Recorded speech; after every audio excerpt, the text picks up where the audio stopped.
Iranian ചരക്ക് കപ്പലായ MV തുസ്ക പിടിച്ചെടുത്തത് ആഗോളതലത്തിൽ വലിയ ചർച്ചയായിരിക്കുകയാണ്. ഏപ്രിൽ 17 മുതൽ ഇറാനിയൻ തീരങ്ങളിൽ അമേരിക്ക ഏർപ്പെടുത്തിയ ശക്തമായ ഉപരോധം ലംഘിക്കാൻ ശ്രമിച്ചുവെന്നാരോപിച്ചാണ് അതിവേഗത്തിലുള്ള ഈ നടപടി US സ്വീകരിച്ചത്. കപ്പലിനെ പ്രവർത്തനരഹിതമാക്കിയ ശേഷം US മറീനുകൾ കപ്പലിന്റെ നിയന്ത്രണം ഏറ്റെടുക്കുകയായിരുന്നു. ഇതോടുകൂടി പശ്ചിമേഷ്യയിൽ സംഘർഷം മൂർച്ഛിക്കുന്നു. 2 ആഴ്ചത്തെ താൽക്കാലിക വെടിനിർത്തൽ കരാർ നിലനിൽക്കെ അമേരിക്കൻ നാവികസേന നടത്തിയ നീക്കം സായുധ കവർച്ചയാണെന്നും ഇറാൻ കുറ്റപ്പെടുത്തി. സംഭവത്തിന് വൈകാതെ തന്നെ ശക്തമായ തിരിച്ചടി നൽകുമെന്നാണ് ഇറാന്റെ സൈനിക ആസ്ഥാനമായ ഹസ്രത്ത് ഖാദം അൽ അൻബിയ പ്രസ്താവനയിൽ അറിയിച്ചിരിക്കുന്നത്. സംഭവത്തെ തുടർന്ന് അമേരിക്കയുമായി നിശ്ചയിച്ചിരുന്ന 2ാം വട്ട സമാധാന ചർച്ചകളിൽ നിന്നും ഇറാൻ പിന്മാറുകയാണ്.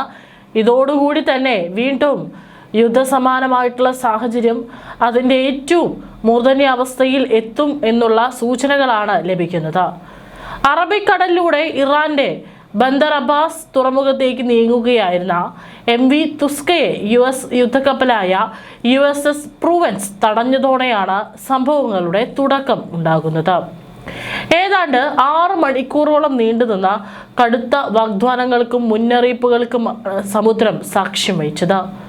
ഉപരോധം ലംഘിക്കരുതെന്നും കപ്പൽ ഉടൻ തന്നെ നിർത്തണമെന്നും US സൈന്യം റേഡിയോ സന്ദേശങ്ങളിലൂടെ നിരന്തരം ആവശ്യപ്പെട്ടെങ്കിലും ഇറാനിയൻ കപ്പൽ അത് അവഗണിച്ച് മുന്നോട്ട് നീങ്ങുകയായിരുന്നു. തുടർച്ചയായ 6 മണിക്കൂർ മുന്നറിയിപ്പുകൾ ഫലം കാണാതെ വന്നതോടെയാണ് കപ്പലിനെ ബലം പ്രയോഗിച്ച് തടയാൻ US തീരുമാനിച്ചത്.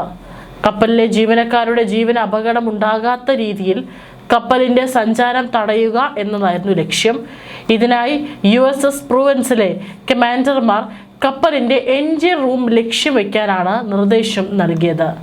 അങ്ങനെ വെടിവെപ്പിന് മുൻപായി എൻജിൻ റൂമിലുള്ളവരോട് അവിടെ നിന്ന് മാറി നിൽക്കാൻ കർശന നിർദ്ദേശം നൽകുകയും ചെയ്തിരുന്നു.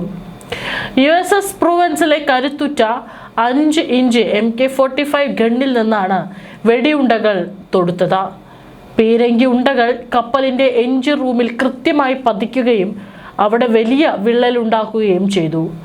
എൻജിൻ പ്രവർത്തനരഹിതമായതോടെ കൂറ്റൻ ചരക്ക് കപ്പൽ കടലിന്റെ നടുവിൽ നിശ്ചലമാകുന്ന കാഴ്ചയാണ് കണ്ടത്.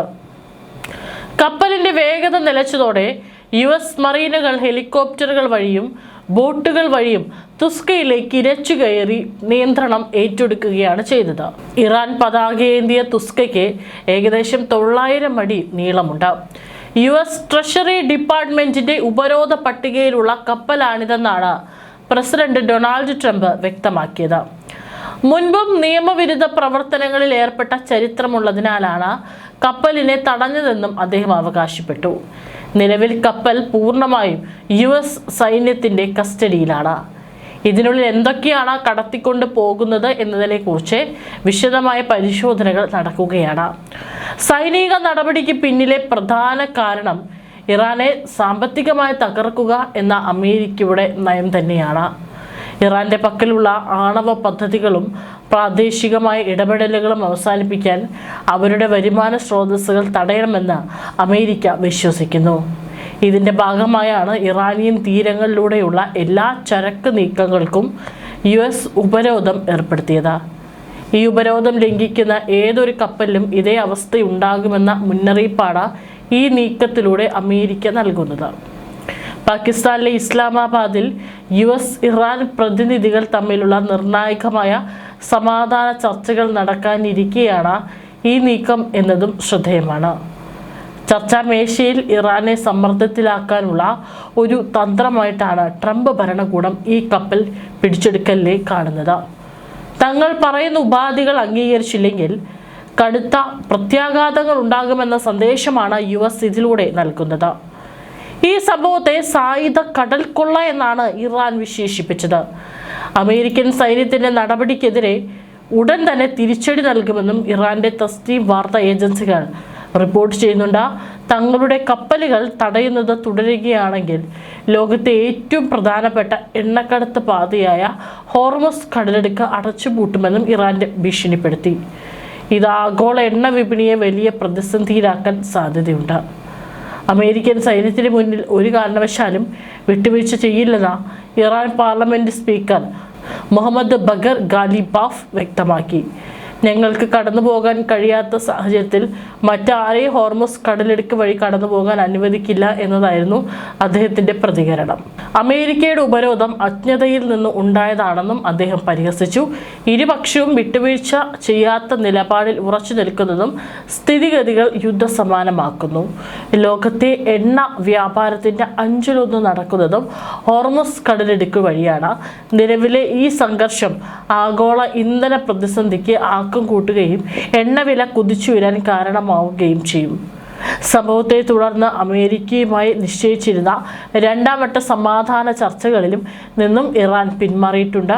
വാഷിംഗ്ടണിന്റെ അമിതമായ ആവശ്യങ്ങളും യാഥാർത്ഥ്യബോധ്യമില്ലാത്ത പ്രതീക്ഷകളുമാണ് ചർച്ചകളിൽ നിന്ന് വിട്ടുനിൽക്കാൻ പ്രേരിപ്പിച്ചതെന്നും ഇറാന്റെ ഔദ്യോഗിക വാർത്താ ഏജൻസികൾ റിപ്പോർട്ട് ചെയ്യുന്നു.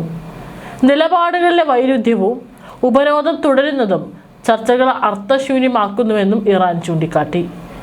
American vice president JD Vance സമാധാന ചർച്ചകൾക്കായി പാകിസ്ഥാനിലെത്താൻ ഒരു ദിവസം ബാക്കി നിൽക്കെയാണ് ഈ സംഭവ വികാസങ്ങളൊക്കെ തന്നെ അവിടെ അരങ്ങേറുന്നത്. ബുധനാഴ്ച അവസാനിക്കാനിരിക്കുന്ന വെടിനിർത്തൽ കരാർ ഇതോടെ അനിശ്ചിതത്വത്തിലായി. മേഖലയിലെ സമാധാന ശ്രമങ്ങൾക്ക് കനത്ത തിരിച്ചടിയാണ് ഈ സൈനിക നടപടി ഉണ്ടാക്കിയിരിക്കുന്നത്. ഇറാൻ വിദേശകാര്യമന്ത്രി അബ്ബാസ് അറാഗ്ചി പാകിസ്ഥാൻ വിദേശകാര്യമന്ത്രി ഇഷാദ് ദാറുമായി ഫോണിൽ സംസാരിച്ചു. ചർച്ചകളിൽ അമേരിക്ക പുലർത്തുന്ന ഇരട്ടത്താപ്പും ഇറാനിയൻ കപ്പലുകൾക്ക് നേരെ ഉയർത്തുന്ന ഭീഷണികളും സമാധാനത്തോടെയുള്ള അവരുടെ ആത്മാർത്ഥതയില്ലായ്മയാണ് കാണിക്കുന്നതെന്നും അറാഗ്ചി പറഞ്ഞു. പാകിസ്ഥാന്റെ മധ്യസ്ഥതയിൽ നടക്കേണ്ടിയിരുന്ന ചർച്ചകളെയും ഇത് ബാധിച്ചേക്കും. അമേരിക്കയും ഇറാനും തമ്മിലുള്ള വെടിനിർത്തൽ കാലയളവ് അവസാന ഘട്ടത്തിലേക്ക് കടക്കാനിരിക്കെയാണ് അമേരിക്കയുടെ നീക്കം. ഇതിനോടകം തന്നെ അനിശ്ചിതത്വത്തിലായ സമാധാന ചർച്ചകൾക്ക് പുറമെയാണ് അമേരിക്കയുടെ ഈ നടപടിയും. പാകിസ്ഥാനിൽ നടക്കുമെന്ന് കരുതപ്പെടുന്ന ചർച്ചകൾ പ്രതികൂലമായേക്കാമെന്ന സൂചനകൾ ഇതിനോടകം തന്നെ സജീവമാണ്. ഏതായാലും ഇത്തരത്തിൽ ഇറാൻ കപ്പലുകൾക്ക് നേരെയും ഇപ്പോൾ അമേരിക്ക കടുത്ത ആക്രമണമാണ് നടന്നിരിക്കുന്നത്.